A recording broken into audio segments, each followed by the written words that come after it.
الحمد للہ وکفا وسلام علی عبادہ الذین اصطفیٰ اما بعد۔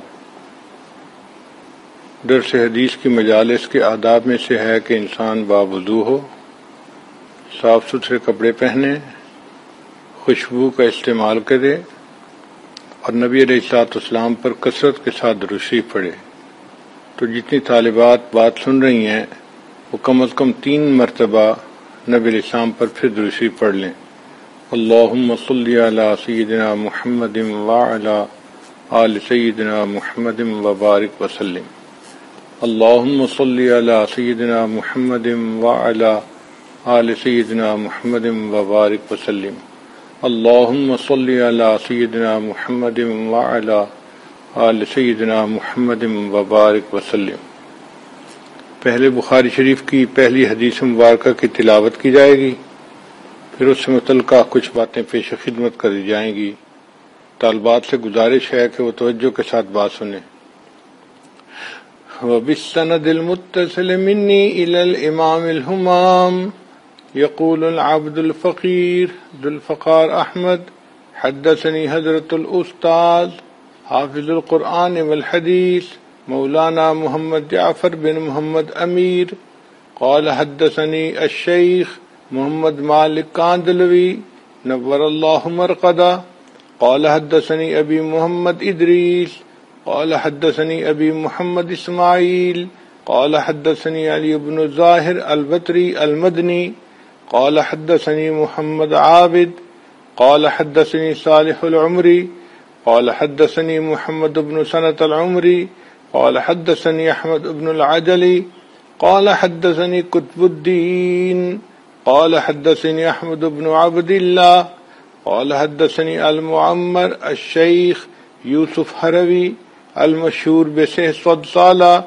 قال حدثني محمد بن شاد قال حدثني يحيى بن عمار قال حدثني محمد بن يوسف الفربري رحمهم الله تعالى رحمة واسعة قال حدثني الشيخ الإمام الحافظ الحجة امیر المؤمنین فی الحدیث وسید المحدثین ابو عبد اللہ محمد بن اسماعیل بن ابراہیم بن المغیرہ الجعفی البخاری رحمۃ اللہ رحمہ فکان بدء الوحی الی رسول اللہ صلی اللہ علیہ وسلم وقول اللہ عز وجل انا اوحینا الیک کما اوحینا الی نوح والنبیین من بعدی۔ حدثنا الحمیدی قال حدثنا سفیان قال حدثنا يحيى بن سعید الانصاری قال اخبرنی محمد بن ابراہیم التیمی انه سمع علقمة بن وقاص الليثي يقول سمعت عمر بن الخطاب رضی اللہ تعالی عنہ على المنبر يقول سمعت رسول اللہ صلی اللہ علیہ وسلم يقول انما الاعمال بالنیات وَإِنَّمَا لِامْرِئٍ مَّا نَوَىٰ فَمَن كَانَتْ هِجْرَتُهُ إِلَىٰ دُنْيَا يُصِيبُهَا أَوْ إِلَىٰ امْرَأَةٍ يَنكِحُهَا فَهِجْرَتُهُ إِلَىٰ مَا هَاجَرَ إِلَيْهِ سُبْحَانَ رَبِّكَ رَبِّ الْعِزَّةِ عَمَّا يَصِفُونَ وَسَلَامٌ عَلَى الْمُرْسَلِينَ وَالْحَمْدُ لِلَّهِ رَبِّ الْعَالَمِينَ اللهم صل على سيدنا ومولانا محمد وعلى آل سیدنا و مولانا محمد وبارک وسلم۔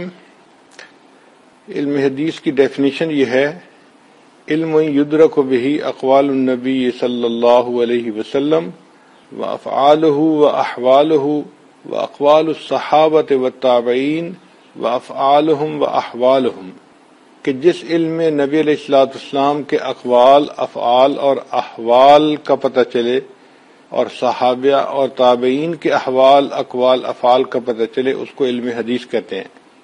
3 زمانے ہیں جن کے بارے میں نبی علیہ الصلوۃ والسلام کی زبان فعل ترجمان سے یہ بات نکلی کہ ان میں خیر غالب ہوگی۔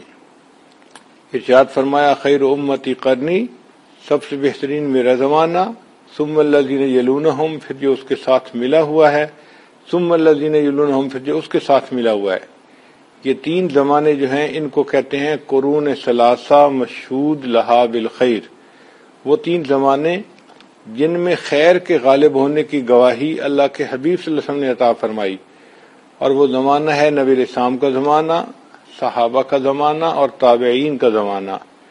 اس دور کے احوال، اقوال، افعال کو جس علم میں جمع کیا جائے اس کو حدیث کہتے ہیں۔ اللہ رب العزت کے ہاں اس علم کی بڑی فضیلت ہے۔ نبی علیہ السلام نے ارشاد فرمایا، نضر اللہ امرأ سمع مقالتی فوعاها ثم ادعاها كما سمعها۔ اللہ تعالیٰ اس شخص کے چہرے کو تر و تازہ رکھے جس نے میری بات کو سنا، اس کو محفوظ کیا اور اس کو آگے دوسروں تک پہنچایا۔ ایک حدیث میں نبی علیہ السلام نے ارشاد فرمایا، اللہم ارحم خلفائی، اے اللہ میرے خلفاء پر رحم فرمانا۔ قیل، صحابہ نے پوچھا، ومن خلفاؤک یا رسول اللہ، اے اللہ کے رسول صلی اللہ علیہ وسلم کون آپ کے خلفاء؟ قال، نبی علیہ السلام نے فرمایا، الذین یروون احادیثی، وہ لوگ جو میری حدیث کی روایت آگے کریں گے وہ میرے خلفاء ہوں گے۔ حدیث مبارکہ کی عظمت کا اندازہ اس بات سے لگائیں کہ جس محبوب صلی اللہ علیہ وسلم کی زبان فیض ترجمان سے ہمیں اللہ کا قرآن ملا، اسی زبان فیض ترجمان سے ہمیں نبی علیہ السلام کا فرمان ملا۔ فرق صرف اتنا ہے کہ قرآن مجید کی تلاوت کا حکم ہے اور حدیث پاک کی تلاوت کا حکم نہیں ہے، ورنہ ایک ہی زبان سے دونوں چیزیں ہمیں ملی ہیں۔ اکابر علماء دیوبند کے نزدیک نبی علیہ السلام کے جسم اطہر کے ساتھ جو گنبد خضرا میں مٹی لگ رہی ہے، اس مٹی کا درجہ حجر اسود سے، بیت اللہ سے اور عرش معلی سے بھی اعلیٰ ہے۔ اگر اس مٹی کا درجہ اتنا اونچا ہے تو پھر ان کی مبارک زبان سے جو بات نکلی ہوگی اس کا درجہ کتنا اونچا ہوگا۔ امام بخاری رحمۃ اللہ کا نام تھا محمد، ان کے والد کا نام تھا اسماعیل، ان کے دادا کا نام تھا ابراہیم، پردادا کا نام تھا مغیرہ، جعفی قبیلہ تھا اور بخارا کے رہنے والے تھے۔ 194 ہجری میں جمعہ کے دن بعد از نماز جمعہ پیدا ہوئے اور 256 ہجری میں عید الفطر کی رات میں ان کی وفات ہوئی۔ امام بخاری رحمۃ اللہ علیہ کے والد کا انتقال ان کے بچپن کی عمر میں، یعنی امام بخاری بچپن میں تھے کہ والد کا انتقال ہو گیا اور انہوں نے پوری زندگی یتیمی میں گزاری۔ ان کی تربیت ان کے بڑے بھائی احمد بن اسماعیل نے اور ان کی والدہ نے کی، اور آپ جانتی ہیں کہ اس دنیا میں یتیم ہی در یتیم بنتے ہیں، تو اللہ نے امام بخاری رحمۃ اللہ علیہ کو علم میں بہت شان عطا فرمائی۔ 16 سال کی عمر میں انہوں نے حرمین شریفین کا سفر کیا۔ اس وقت ان کو حضرت عبداللہ ابن مبارک اور وکیع بن جراح کی احادیث زبانی یاد تھیں۔ امام بخاری رحمۃ اللہ بچپن میں نابینا ہو گئے تھے، بینائی چھن گئی تھی۔ پھر ان کی والدہ نے ان کے لیے دعائیں کی تو اللہ تعالیٰ نے دوبارہ بینائی عطا فرما دی۔ طالبات اس پوائنٹ کو نوٹ کریں کہ ماں کی دعا سے اللہ تعالیٰ چھینی ہوئی بینائی بھی عطا فرما دیتے ہیں۔ ماں کی دعا جنت کی ہوا۔ امام بخاری رحمۃ اللہ نے طلب حدیث میں حجاز، شام، مصر، بغداد، کوفہ، بصرہ اور خراساں کا سفر کیا۔ 18 برس کی عمر میں انہوں نے مدینہ کی چاندنی رات میں تاریخ کبیر بیٹھ کر لکھی، پھر اس کے بعد قضائے صحابہ و تابعین لکھی۔ امام بخاری رحمۃ اللہ نے اپنی زندگی میں 1080 اساتذہ سے علم حاصل کیا۔ ہم اگر اپنی زندگی میں جن اساتذہ سے علم پڑھا ہے ان کا شمار کریں تو میری نظر میں کوئی 150 سے 200 کے قریب استاد ہوں گے۔ سکول سے لے کے یونیورسٹی تک ہم نے جن سے پڑھا ہوگا، تو ہم نے پوری زندگی میں 200 استادوں سے علم حاصل کیا، اور امام بخاری رحمۃ اللہ نے 1080 اساتذہ سے علم حاصل کیا۔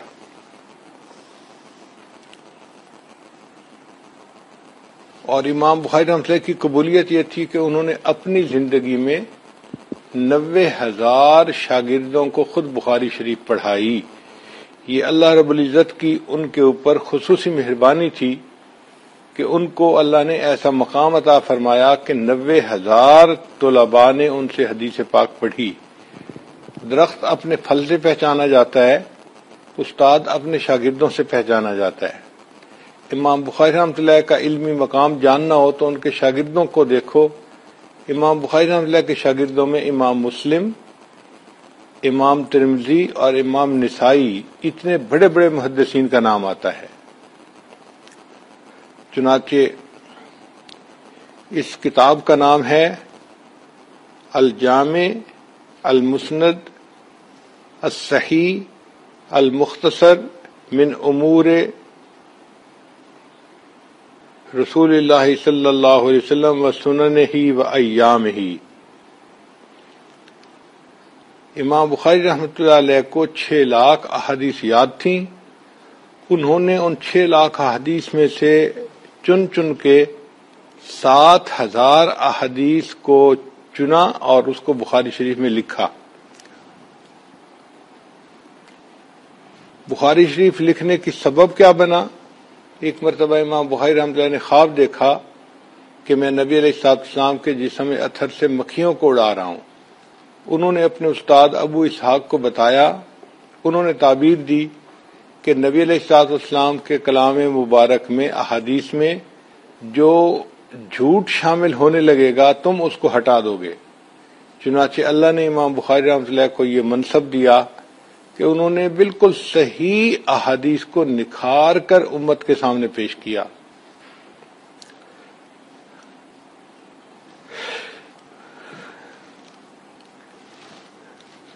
امام احمد بن حنبل رحمۃ اللہ علیہ فرمایا کرتے تھے ما اخرجت خراسان مثل محمد بن اسماعیل البخاری، کہ خراسان میں محمد بن اسماعیل بخاری جیسا پھر دوسرا بندہ کوئی پیدا نہیں ہوا۔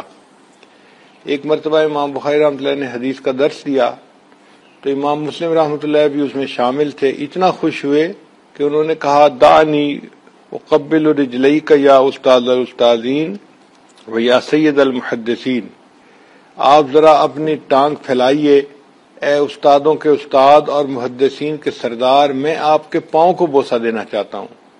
یعنی امام مسلم رحمۃ اللہ علیہ امام بخاری کے پاؤں کو بوسہ دینا چاہتے تھے۔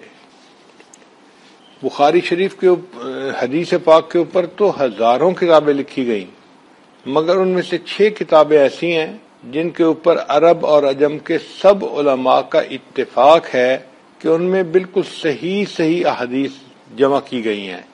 ان کو صحاح ستہ بھی کہتے ہیں، اصول ستہ بھی کہتے ہیں۔ آپ یوں سمجھیں کہ ایک پھول بھی بہت خوبصورت لگتا ہے، مگر عام طور پر مہمان کو گلدستہ پیش کیا جاتا ہے جس میں مختلف پھول مختلف رنگوں کے، مختلف سائز کے اور مختلف خوشبوؤں کے ہوتے ہیں۔ یہ صحاح ستہ اصل میں احادیث کا ایک گلدستہ ہے جس کو اللہ نے انسانوں کے لیے تیار کروا دیا۔ چنانچہ ہر کتاب کا اپنا ایک الگ رنگ ہے۔ امام مسلم رحمۃ اللہ کے نزدیک حدیث کی فنی معرفت اصول کے بغیر ناممکن، اس لیے انہوں نے اپنی کتاب کا آغاز اصول حدیث سے کیا جو مقدمہ مسلم کے نام سے مشہور ہے۔ ابن ماجہ کا مقصد تالیف تھا حمل بالحدیث، اور جو حدیث جو حب رسول کے بغیر ناممکن ہے، لہذا انہوں نے محبت رسول کے ابواب سے کتاب کی ابتدا کی۔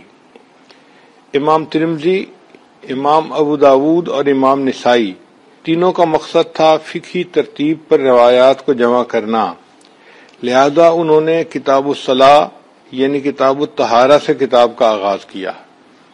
امام بخاری کا مقصد تالیف تھا کہ حدیث کے ذریعے سے قرآن پاک کی وضاحت کی جائے، لِتُبَيِّنَ لِلنَّاسِ مَا نُزِّلَ إِلَيْهِمْ، اس لیے انہوں نے وحی کے عنوان سے کتاب کا آغاز کیا، کیف کان بدء الوحی الی رسول اللہ صلی اللہ علیہ وسلم۔ چنانچہ اگر سیاستہ کا خلاصہ معلوم کرنا ہو، طالبات یاد رکھیں، حضرت شیخ الحدیث مولانا زکریا رحمۃ اللہ فرماتے ہیں کہ ترمذی سے یہ معلوم ہوگا کہ ائمہ مذاہب ہر حدیث کے متعلق کیا فرماتے ہیں، پھر اس کے دلائل ابو داود سے معلوم ہوں گے، پھر ان کا طریقہ استنباط بخاری سے معلوم ہوگا، پھر ان دلائل کی تقویت کے لیے اسی مضمون کی دوسری احادیث جن کو مؤیدات کہتے ہیں وہ مسلم شریف سے معلوم ہوگی، پھر جو حدیث مستدل بن رہی ہے اس میں کوئی علت تو نہیں، اس کے لیے نسائی کی ضرورت پڑے گی، پھر مصنف کی مدد کے بغیر اسی تحقیق تک پہنچنے کے لیے کہ اس میں کوئی علت تو نہیں، ابن ماجہ کی مدد لینی پڑے گی۔ اب ذرا کتاب کی طرف آئیے کہ امام بخاری رحمۃ اللہ نے اپنی کتاب کا آغاز بسم اللہ الرحمن الرحیم سے شروع کیا۔ یہاں پر ایک مشہور اشکال وارد ہوتا ہے کہ نبی علیہ السلام نے ارشاد فرمایا کل امر ذی بال، ہر کام جو اچھا ہو اس کو اگر اللہ کی حمد کے بغیر شروع کیا جائے تو وہ بے برکت ہوتا ہے، کٹا ہوا ہوتا ہے اور محروم ہوتا ہے۔ تو امام بخاری رحمۃ اللہ نے بسم اللہ سے کتاب کی ابتدا کیوں کی، الحمدللہ سے کیوں نہیں کی؟ اس اشکال کا جواب محدث کہ انہوں نے بسم اللہ لکھا مگر بسم اللہ لکھنے میں بھی نام ہے، تو گویا تعریف کا مقصد تو حل ہو گیا۔ بعض محدثین نے جواب دیا کہ امام بخاری رحمۃ اللہ نے لکھنے میں تو الحمدللہ سے نہیں لکھا۔ جو سب سے زیادہ خوبصورت جواب دیا گیا ہے وہ یہ کہ اصل میں امام بخاری رحمۃ اللہ یہ فرمایا کرتے تھے کہ جو حدیث ہے الحمد سے کام شروع کرنا اس کا تعلق خطب سے ہے، کتب سے نہیں ہے۔ خطب سے مراد خطبات، یعنی کوئی بندہ خطبہ جمعہ دے، خطبہ عیدین دے، خطبہ نکاح پڑھے تو خطبے کو الحمد سے شروع کرنا چاہیے۔ البتہ کتاب کی ابتدا بسم اللہ سے بھی کی جا سکتی ہے، اور اس کی دلیل انہوں نے یہ دی کہ نبی علیہ الصلوۃ والسلام نے اپنی مبارک زندگی میں صلح حدیبیہ کا معاہدہ لکھوایا اور اس کو نبی علیہ السلام نے الحمد سے شروع نہیں کروایا، بسم اللہ الرحمن الرحیم سے شروع کروایا۔ اور امام بخاری رحمۃ اللہ کے اوپر چونکہ سنت کی اتباع غالب تھی، انہوں نے اپنی کتاب کو بھی بسم اللہ سے شروع کیا اور سنت کی اتباع کر کے انہوں نے اپنی اتباع سنت کا ثبوت دے دیا۔ چنانچہ حدیث پاک کی سند کے اوپر غور کریں کہ حدیث پاک کی جو روایت ہے وہ حضرت عمر، لیکن جو روایت آگے چلی نا وہ ساری کی ساری حضرت عمر ہی سے چلی ہے۔ اب محدثین کے نزدیک کسی طبقہ میں اگر صرف ایک راوی ہو تو اس کو سند کے اعتبار سے غریب کہتے ہیں، تو گویا بخاری شریف کی یہ پہلی حدیث سند کے اعتبار سے غریب ہوئی۔ جو بخاری شریف کی آخری حدیث ہے وہ حضرت ابو ہریرہ رضی اللہ عنہ سے مروی ہے، جس کو حدیث تسبیح کہتے ہیں، اور وہ بھی صرف ایک ہی صحابی سے مروی ہے، تو سند کے اعتبار سے وہ بھی غریب ہوئی۔ تو گویا امام بخاری رحمۃ اللہ طلباء کو یہ پیغام دینا چاہتے تھے کہ بدأ الاسلام غریبا وسیعود غریبا فطوبی للغرباء۔ وہ طلباء کو یہ بھی کہنا چاہتے تھے کہ کن فی الدنیا کأنک غریب او عابر سبیل۔ پھر پہلی حدیث کے جو راوی ہیں وہ حضرت عمر رضی اللہ تعالیٰ عنہ ہیں، تو امام بخاری رحمۃ اللہ علیہ طلباء کو یہ میسج دینا چاہتے تھے کہ تمہاری زندگی کا نظم و نسق حضرت عمر لانو کی طرح ہونا چاہیے، اور تمہارے اندر جو علم کا شوق ہے وہ حضرت ابو ہریرہ لانو کی طرح ہونا چاہیے، پھر تمہاری زندگی کامیاب گزرے گی۔ پھر پہلی حدیث کے جو راوی ہیں وہ مکی ہیں، حمیدی، اور جو دوسری حدیث کے راوی ہیں وہ مدنی ہیں۔ نبی علیہ السلام نے فرمایا قدموا قریشا، قریش کو مقدم کرو، الائمۃ من القریش، امام قریش میں سے ہوگا۔ تو امام بخاری رحمۃ اللہ نے اس حدیث کے اوپر بھی عمل کر کے دکھا دیا۔ مکی استاد کی حدیث پہلے لکھی، پھر مدنی استاد کی حدیث اس کے دوسرے نمبر کے اوپر لکھا۔ پھر جو آپ کے استاد تھے حمیدی، یہ لفظ حمد سے بنا ہے، اور آخری حدیث جو ہے بخاری شریف کی وہ اس کے راوی ہیں احمد بن اشکاب، تو وہ احمد کا لفظ بھی حمد سے بنا ہے۔ اصل میں اللہ تعالیٰ کو اپنی حمد بہت محبوب ہے، اس لیے اللہ تعالیٰ نے بھی قرآن مجید کی ابتدا الحمدللہ حمد کے لفظ سے کی ہے، اور اگر سچی بات پوچھیں تو حمد اللہ ہی کو سجتی ہے۔ یہ حق صرف اللہ کا ہے کہ اس کی تعریف کی جائے۔ دنیا میں کوئی بندہ کسی چیز کی تعریف کرے، کوئی زمین کی تعریف کرتا ہے، آسمان کی کرتا ہے، جنت کی کرتا ہے، عرش کی کرتا ہے، کسی انسان کی کرتا ہے، کسی چیز کی بھی کوئی تعریف کرتا ہے تو حقیقت میں وہ اللہ کی تعریف بنتی ہے جس نے اس کو پیدا کیا ہے۔ تو تعریف تو حق اللہ ہی کا ہے، اس لیے قیامت کے دن نبی علیہ الصلوۃ والسلام کا نام احمد ہوگا اور جو آپ کو مقام ملے گا اس کا نام مقام محمود ہوگا. اور آپ صلی اللہ علیہ وسلم ارشاد فرماتے ہیں کہ میں مقام محمود پہ سجدے میں اللہ کی ایسی حمد بیان کروں گا نہ پہلے کسی نے کی ہوگی نہ بعد میں کوئی ایسی حمد بیان کرے گا. اور پھر نبی علیہ السلام جنت میں جب جائیں گے تو جنت میں ان کے گھر کا نام ہوگا بیت الحمد، اور ان کے ہاتھ میں جو جھنڈا ہوگا اس کا نام ہوگا لواء الحمد، اور آپ کی امت کا نام ہوگا حمادون. اور جنتی جب پل صراط سے گزر کے جنت میں داخل ہونے لگیں گے تو کہیں گے الحمدللہ الذی اذھب عنا الحزن.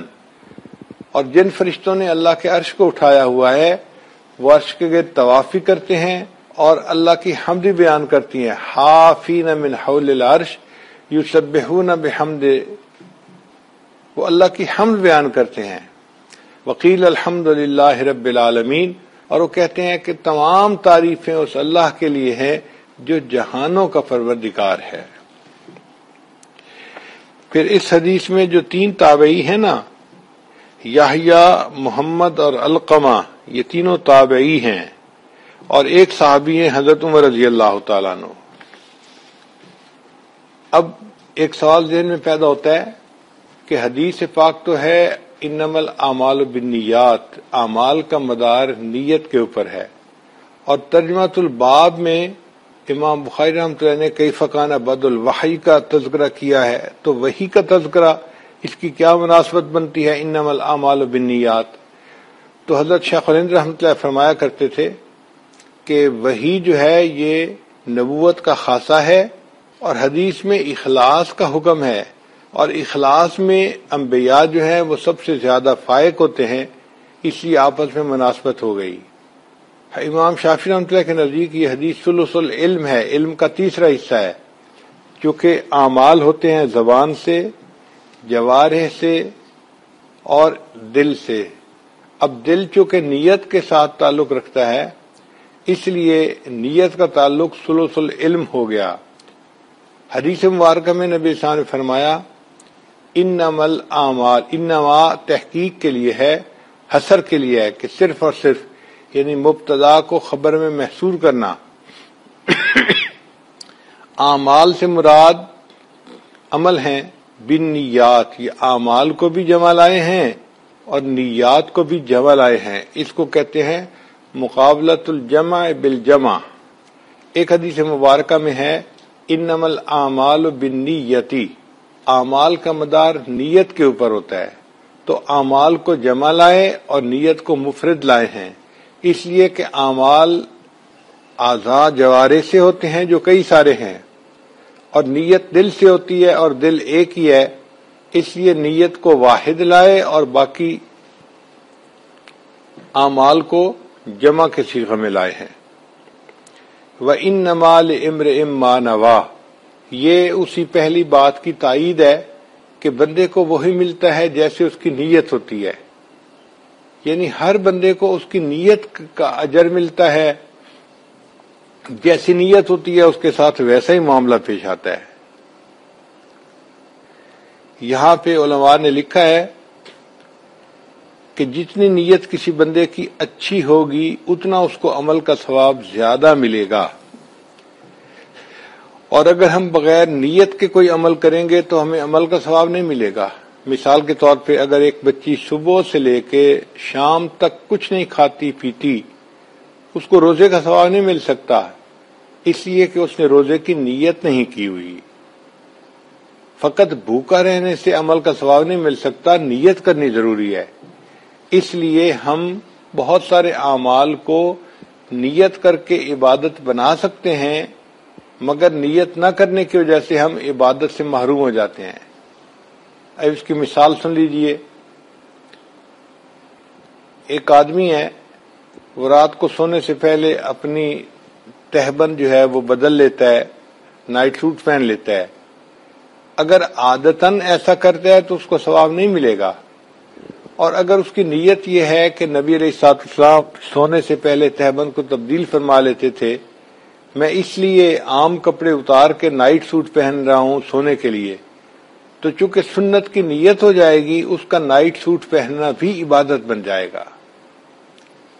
ایک آدمی اپنے بیٹے کو پیار کرتا ہے تو عادتاً تو ہر باپ بیٹے کو پیار کرتا ہے، لیکن اگر اس نے پیار کرتے ہوئے نیت کر لی کہ نبی اسلام نے ارشاد فرمایا ریح الولد میں ریح الجنہ، کہ باپ جب بیٹے کو پیار کرتا ہے تو بچے کی خوشبو جنت کی خوشبو کی مانند ہوتی ہے۔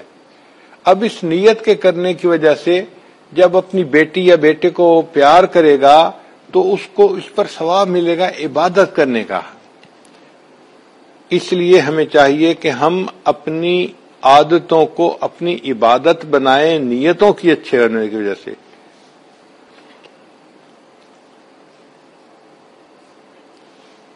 چنانچہ ایک صاحب اپنے شیخ کو اپنے گھر لائے، نیا گھر بنایا تھا دعا کے لیے۔ انہوں نے گھر دیکھا، انہوں نے اس کو کوسچن پوچھا، بتاؤ تم نے اس کمرے میں کھڑکی کیوں رکھی ہوئی ہے؟ اس آدمی نے جواب دیا کہ حضرت اس کھڑکی سے روشنی آئے گی اور ہوا اندر آئے گی۔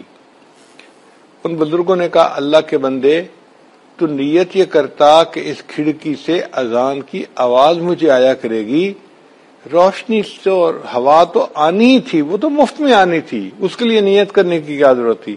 نیت اذان کی کرتا تو تیرا کھڑکی کا بنانا بھی تیرے لیے عبادت بن جاتا۔ اس لیے ہر کام میں نیکی کی نیت کرنا انتہائی فائدہ مند ہے۔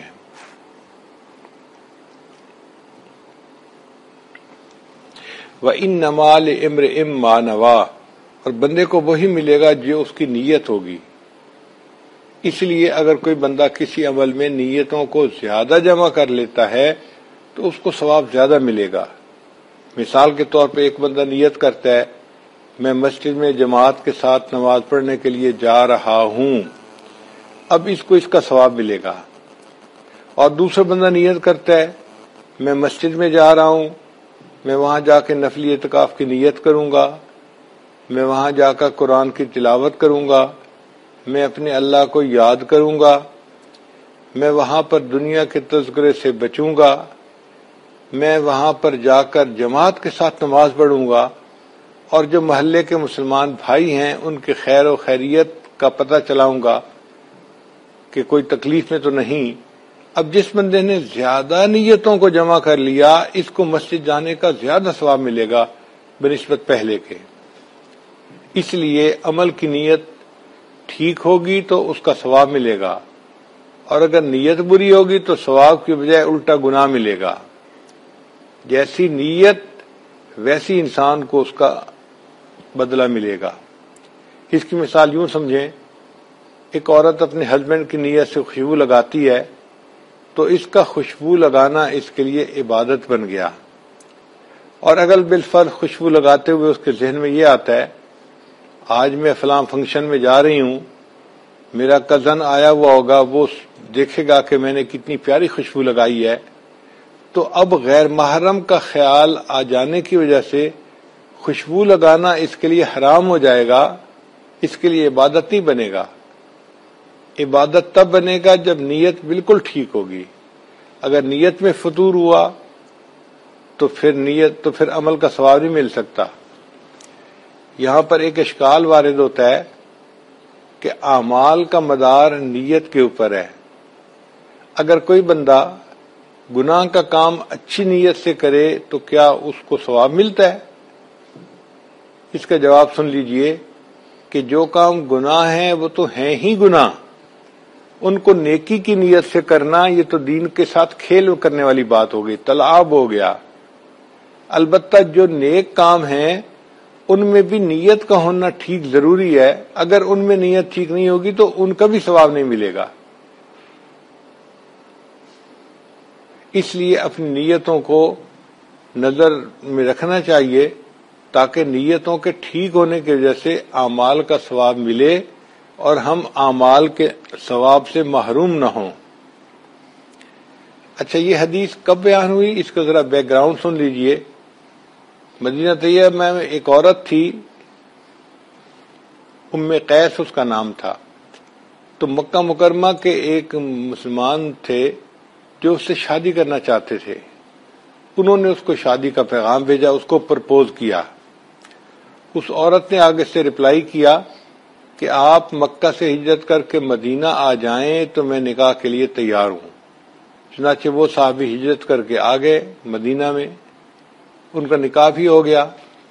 اب صحابہ کرام میں ایک ڈسکشن چل پڑی کہ جن لوگوں نے اللہ اور اس کے رسول کے لیے ہجرت کی ہے مکہ سے مدینہ، جو ثواب ان کو ملا، کیا اس بندے کو بھی وہی ثواب ملا یا ثواب میں کوئی فرق ہے؟ اس کو واضح کرنے کے لیے نبی اسلام نے یہ حدیث بیان فرمائی، انما الاعمال بالنیات، اعمال کا مدار نیت پر ہے، وانما لکل امرئ ما نوی، اور بندے کو وہی ملے گا جو اس نے نیت کی ہوگی۔ جس بندے نے شادی کی نیت سے مکہ کو چھوڑ کے مدینہ جا کر رہائش اختیار کی، اس نے نکاح کرنا تھا، عورت سے نکاح ہو گیا۔ اس کو وہ رتبہ نہیں مل سکتا جو دوسروں کو ملا جنہوں نے اللہ کے لیے مکہ کو چھوڑ کے مدینہ اختیار کیا۔ تو بات واضح اور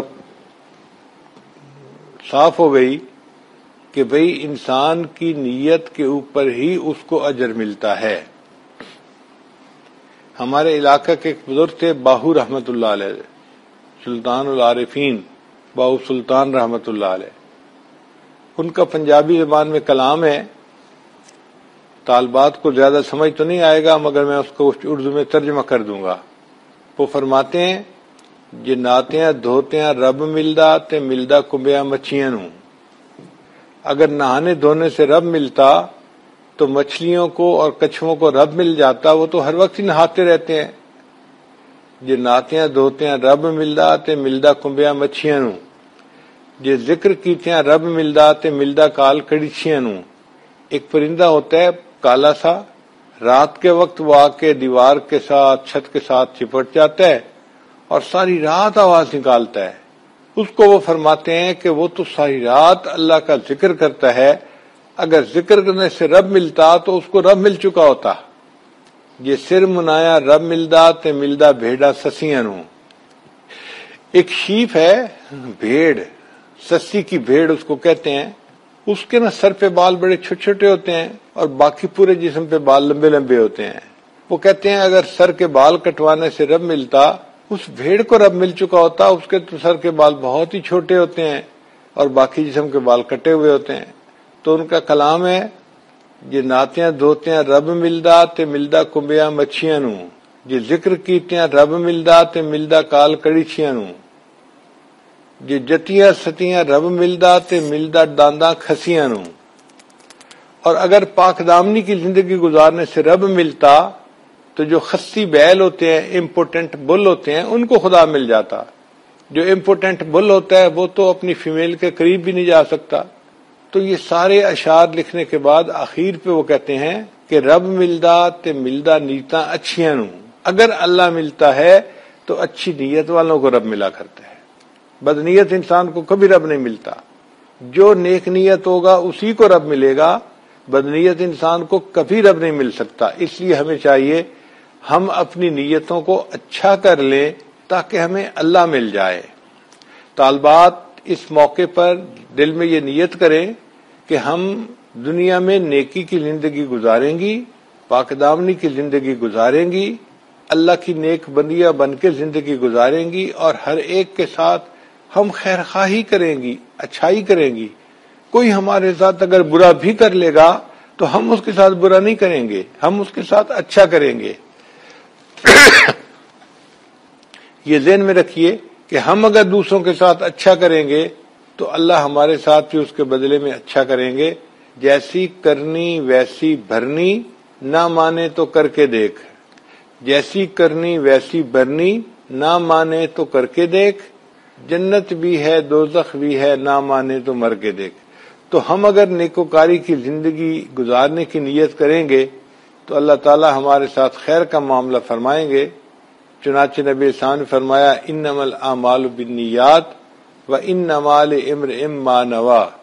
اب جس کی ہجرت دنیا کے لیے تھی اس کو دنیا مل جائے گی، اور جس کی ہجرت اللہ اور اس کے رسول کے لیے تھی اس کو ثواب زیادہ ملے گا کہ اس کی ہجرت اللہ اور اس کے رسول کی۔ اب یہ بھی ذہن میں رکھیے کہ ہر کلام کے اندر انوارات ہوتے ہیں۔ قرآن مجید جب پڑھا جاتا ہے تو انوار اترتے ہیں. وَإِذَا قُرِئَ الْقُرْآنُ فَاسْتَمِعُوا لَهُ وَأَنصِتُوا لَعَلَّكُمْ تُرْحَمُونَ. جہاں حدیث پڑھائی جاتی ہے وہاں بھی انوارات اترتے ہیں. چنانچہ ایک مجذوب دہلی میں جا رہا تھا، ایک مکان کے قریب کھڑا ہو کر کہنے لگا، ارے اس مکان میں کیا ہو رہا ہے؟ لوگوں نے پوچھا، بڑے میاں کیا ہوا؟ کہنے لگا کہ میں ایک نور کی بارش دیکھ رہا ہوں جو اس مکان کے اوپر برس رہی ہے. انہوں نے کہا کہ یہ شیخ عبدالحق محدث دہلوی کا گھر ہے، وہ اپنے گھر کے اندر طلباء کو حدیث کا درس دے رہے ہیں، اس درس کی وجہ سے ان کو نور کی بارش ہوتی نظر آئی. تو طالبات ذہن میں رکھیں کہ وہ جب بخاری شریف کے پیریڈ پڑھنے کے لیے بیٹھیں گی تو ان کی مجلس کے اوپر بھی نور کی بارش ہوگی. اس نور کی بارش کو سمیٹنا اور اپنے دل میں محفوظ کرنا یہ ان کی ذمہ داری ہے. لہذا حدیث کے درس میں کبھی بھی بے دھیانی سے، بے توجہی سے نہیں بیٹھنا چاہیے. درس کے دوران مراقبہ بھی نہیں کرنا چاہیے. درس کے دوران اپنے گھر کی باتوں کو بیٹھ کے یاد بھی نہیں کرنا چاہیے، بلکہ استاد کی باتوں کو توجہ سے سنیں تاکہ اللہ تعالی ہماری نیک نیتی کی وجہ سے ہمارے اعمال کا اجر ہمیں عطا فرمائے. بزرگوں نے لکھا ہے کہ بخاری شریف اللہ تعالی کی ایک مقبول بندے کی لکھی ہوئی کتاب ہے. لہذا اس موقع پہ جو بندہ جو نیت کرتا ہے اللہ تعالیٰ اس کی نیت کو قبول کر لیتا ہے. ابن ابی جمرہ فرماتے ہیں کہ بخاری شریف کو اگر مصیبت کے وقت میں پڑھا جائے تو وہ دور ہو جاتی ہے.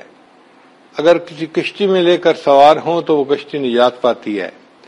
وہ فرماتے ہیں کہ امام بخاری مستجاب الدعوات تھے، انہوں نے پڑھنے والوں کے لیے دعا کی کہ بخاری شریف کو جو بندہ جس نیت سے پڑھے گا اللہ اس کی نیت کو قبول فرما لینا.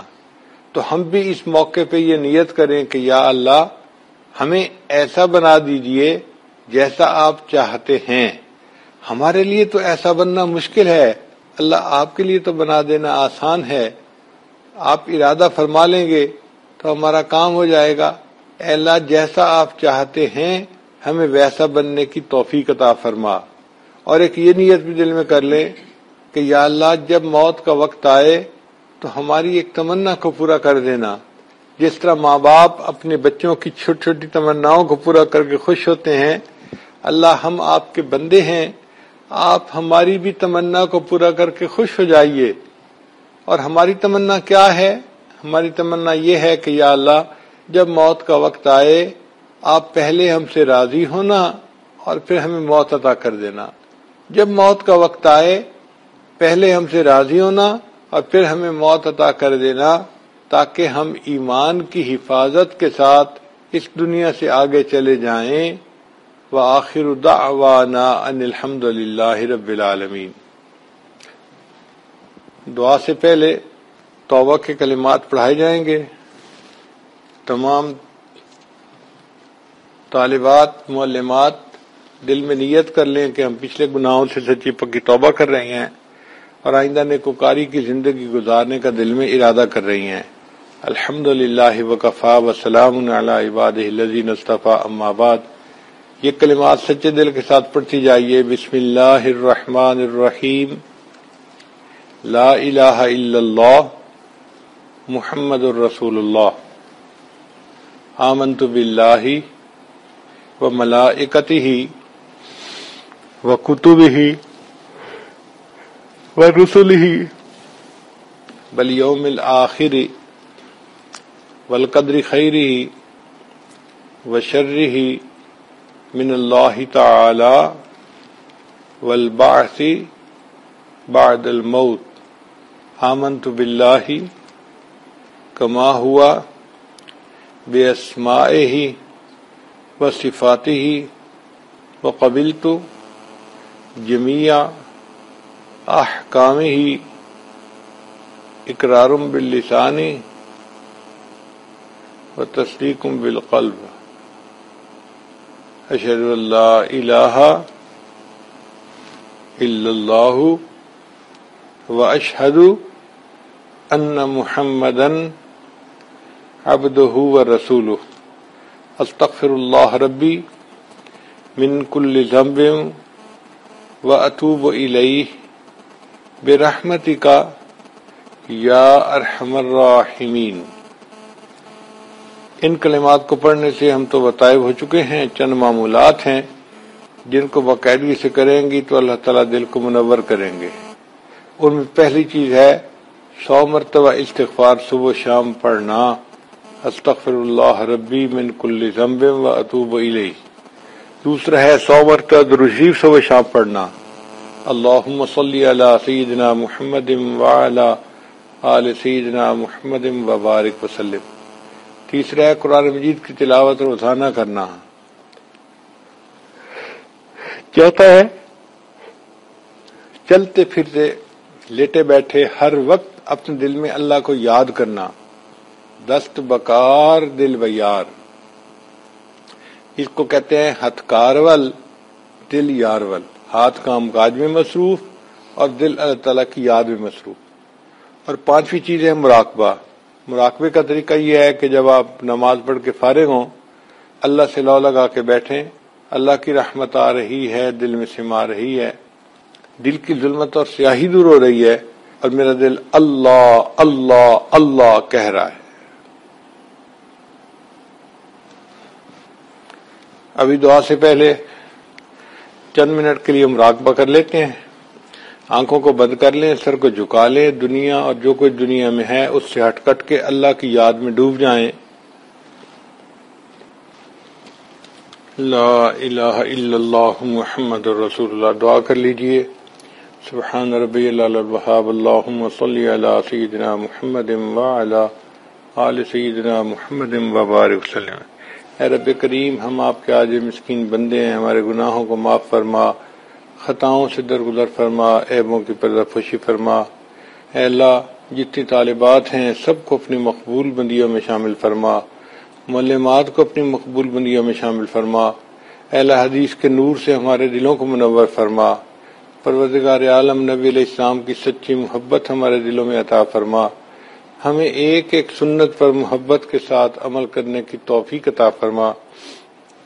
اللہ، ہم نے زندگی میں جتنے گناہ کیے سب معاف فرما، میرے مالک جو ارادے سے گناہ کیے وہ بھی معاف فرما، جو بنا ارادے ہوئے وہ بھی معاف فرما، جو دن میں کیے معاف فرما، جو راتوں میں کیے معاف فرما، جو محفل میں کیے معاف فرما، جو تنہائیوں میں کیے معاف فرما۔ اے اللہ، جو گناہ ہمیں یاد ہیں وہ بھی معاف فرما، جو کر کے بھول گئے وہ گناہ بھی معاف فرما۔ اے مالک، آنے والے وقت کو گزرے وقت سے بہتر فرما، آنے والی زندگی کو گزری زندگی کا کفارہ بنا۔ میرے مولا، ہم عاجز مسکینوں کے اٹھے ہاتھوں کو قبول فرما اور ہماری سب دعاؤں کو اپنی رحمت سے قبول فرما۔ ربنا تقبل منا انک انت السمیع العلیم، تب علینا انک انت التواب الرحیم۔ صلی اللہ تعالی علی حبیبہ سیدنا محمد وآلہ واصحابہ اجمعین برحمتک یا ارحم الراحمین۔